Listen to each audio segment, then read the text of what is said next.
मध्य प्रदेश कांग्रेस के दोनों पूर्व मुख्यमंत्री कमलनाथ और दिग्विजय सिंह आज इंदौर में हैं। इंदौर में रुद्राभिषेक कार्यक्रम के बाद दोनों दिग्गज रेडिसन होटल में शहर महिला कांग्रेस द्वारा आयोजित महिलाओं के प्रति दृष्टिकोण में बदलाव की अहमियत कार्यक्रम को संबोधित करने पूछे। इस दौरान युवा नेता कन्हैया कुमार, महिला कांग्रेस की अध्यक्ष विभा पटेल और शोभा ओझा भी मौजूद थी। कार्यक्रम के दौरान एक महिला ने कमलनाथ से मणिपुर की घटना को लेकर सवाल किया। इस पर कमलनाथ ने कहा कि इस घटना ने पूरे देश को बदनाम किया।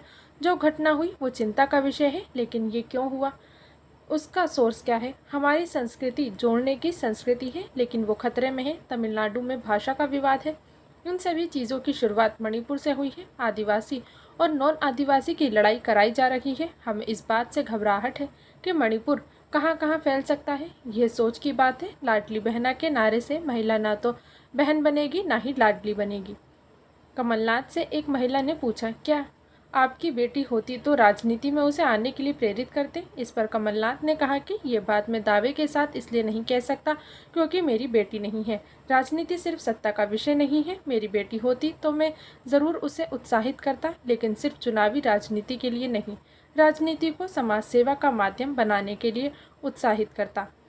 पीसीसी चीफ ने सबसे ज़्यादा प्रेरित करने वाली महिला इंदिरा गांधी को बताया। पूर्व सीएम ने कहा कि इंदिरा गांधी ने कितने मुश्किल समय में देश चलाया, चाहे बांग्लादेश का मामला हो या यूएन का मामला हो।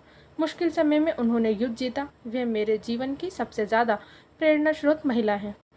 इस दौरान एक महिला ने कन्हैया कुमार से पूछा कि भारतीय संविधान ने स्त्रियों को सारे अधिकार दिए, उसके बाद भी स्त्रियों का शोषण हो रहा है, इसका कारण क्या है। इसके जवाब में कन्हैया कहते हैं, एक मशहूर नज़्म है, साथ की तो हमारी ज़रा देखिए।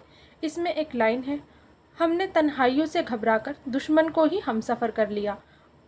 आपकी लड़ाई उनसे ही है जिनके साथ आपको रहना होता है।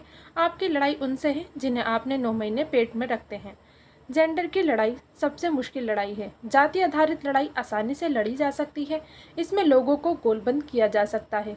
2 मुल्कों की लड़ाई आसान है, बॉर्डर खींचा जा सकता है, लेकिन आप बेडरूम में बॉर्डर तो नहीं खींच सकते। जिस पुरुष को महिला पैदा करती है उसी से सम्मान पाने के लिए गुजारिश करनी होती है।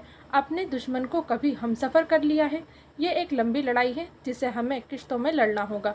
कन्हैया कुमार ने इस दौरान सीएम शिवराज पर निशाना साधते हुए कहा कि वे 1000-2000 में महिलाओं को ठगने की कोशिश कर रहे हैं, गेम कर रहे हैं लाडला के लिए और बता लाडली रहे हैं। आपको कहना होगा कि हम आधी आबादी हैं, राज्य में आधा हिस्सा लेंगे।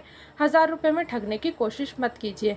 कार्यक्रम के दौरान एक अन्य महिला ने पूछा कि जब जब महिला सुरक्षा का मुद्दा आता है तो नाइट कल्चर और पहनावे को जिम्मेदार ठहराया जाता है, ऐसा क्यों। इसके जवाब में शोभा ओझा ने कहा कि आप बिल्कुल सही कह रही हैं, रेप होता है तो वे कहते हैं कि छोटे कपड़े पहनकर बाहर निकली थी। हमारे यहाँ 5 साल की बच्ची और 80 साल की बुजुर्ग के साथ भी रेप होता है। इसमें तो आप नहीं कह सकते कि रात में बाहर निकलने या छोटे कपड़े पहनने के कारण रेप हुआ। महिला को कोई और गवर्न नहीं कर सकता कि उसे क्या पहनना चाहिए और कहाँ जाना चाहिए। शोभा ओझा ने आगे कहा कि पुलिस महकमा भी महिला अत्याचार को लेकर संवेदनशील नहीं होता। हमें शर्म आती है कि मध्य प्रदेश रेप में नंबर 1 है। जब कमलनाथ जी बतौर सीएम पुलिस मुख्यालय गए तो उन्होंने वहां कहा था कि महिला अत्याचार पर 0 टॉलरेंस रखना होगा। इस पर कमलनाथ ने कहा कि आप जो सुनते हैं वो केवल 10% है, 90% केस तो सामने ही नहीं आते। प्रश्न ये नहीं कि किस इलाके में हुआ, प्रश्न ये है कि ये क्यों हुआ। केवल कानून से ये नहीं रुक सकती, इसके लिए वातावरण होना चाहिए। पूर्व सीएम दिग्विजय सिंह ने भी महिला अत्याचार के मामले में पुलिस प्रशासन की संवेदनहीनता पर जोर दिया। पूर्व सीएम ने कहा कि पुलिस को संवेदनशील होना चाहिए। पूर्व सीएम ने भाजपा पर निशाना साधते हुए कहा कि हम पॉक्सो एक्ट लेकर आए, लेकिन कुछ पार्टी के लोग इसे बदलने का प्रयास कर रहे हैं। यह मानसिकता की बात होती है। हमें पहचानना होगा कि ये कौन सी मानसिकता है।